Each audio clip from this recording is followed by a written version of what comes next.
Alright, so I've got the budget Reid commuter bike here, the Osprey Elite, as you can see. 2015 model. So I don't really like these graphics on here, and I'm quite fond of camouflage colours, so even though this thing's, still fairly new, I just feel like painting it, and I can't really bother doing a good job of it either. So, as you can see on the other side here, I've started sanding up the paintwork. Haven't done the top tube there, so you can see how that's still got the sort of glossy coating over the stickers, which is kind of annoying. You can't even peel the stickers off. So yeah, see how it goes with some of this Rustoleum Camouflage paint. Some camo colours here. See if I can make it look horrible or not. Now, what colour should I start with? Black. What is that? I don't know. That colour green. It's like a kind of a very dark green, sandy colour, and then like a dark brown. Start with the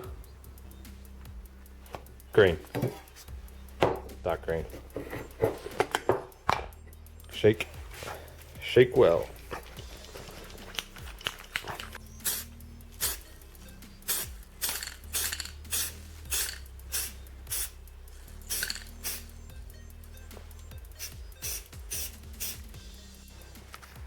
Although actually, the colour green that is, I'm not sure if I'll actually do a camouflage colour scheme. I'm kind of liking the olive green, like the OD green army truck look.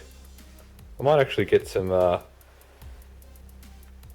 that's what I'll do I think. I reckon I'll make some little stencils, like sort of army style stencils, and put some sort of writing on there. Maybe I'll put my name on there, something cool. Anyway. Alright, so I'm liking how this is coming out. So I'll leave it at this for the moment, and what I'll actually do is probably do a somewhat decent job of it. And to do that, I'll probably strip most of the parts off the frame. I'll leave the forks in. How am I going to do that? Anyway, yeah. I'll try and strip most of the parts off the frame, and then that way I can give the whole thing a decent paint job. Alright, so the bike's all stripped, and I've sanded back all the frame. Not glossy anymore, well, not really. 400 grit all over again, and yeah, ready to paint. So I don't have a tool to remove the cranks, so all I've done is, as you can see, wrapped them in tape in a plastic bag and stuff to cover the chain wheel. It's going to be a bit tricky to get paint down in here behind the chain wheel, but I also figure because the chain wheel's there, you're not going to be able to see it very well, so it doesn't have to be too special down there.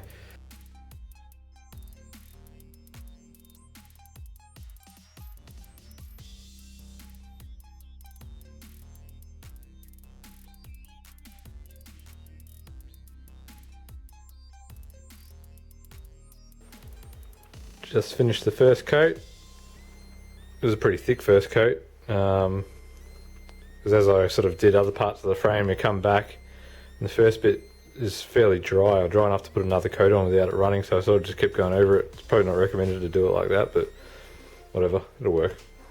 So yeah, I'll let that dry and see if I've missed any sort of thin patches. It's kind of tricky painting a bike because there's so many nooks and crannies on them really. I mean, they're so simple, but yeah, there's heaps of bits that you can easily miss. You sort of got to go through it methodically to be able to make sure you've covered all the bits properly, especially before you run out of paint. A can of spray paint's getting a bit low. So here it is, out in the sun. Came up pretty awesome. Looking good.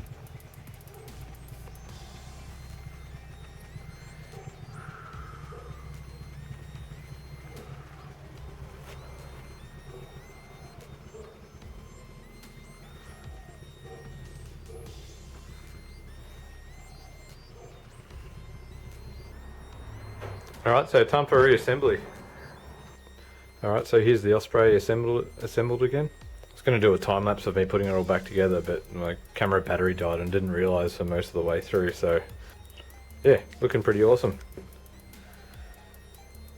Looks way better than the stock boring stickers and stuff on there. I'm loving this simple look. I don't think I'll actually even put the sort of army style stencils on it like I said earlier. Although I might do that eventually, but for now it looks pretty awesome like this. Came up pretty nice, as you can see. Still using a spray can to paint tubes isn't too big a deal. It's actually quite easy to get a nice finish. When you're painting a big flat surface with spray cans, it usually becomes sort of streaky, I guess you'd say. But you know, there's no big surface areas on a bike, so it's quite easy to paint with just spray cans. But yeah, there you go. Hope you enjoyed the video. Subscribe if you want to see more, and I'll see you next time.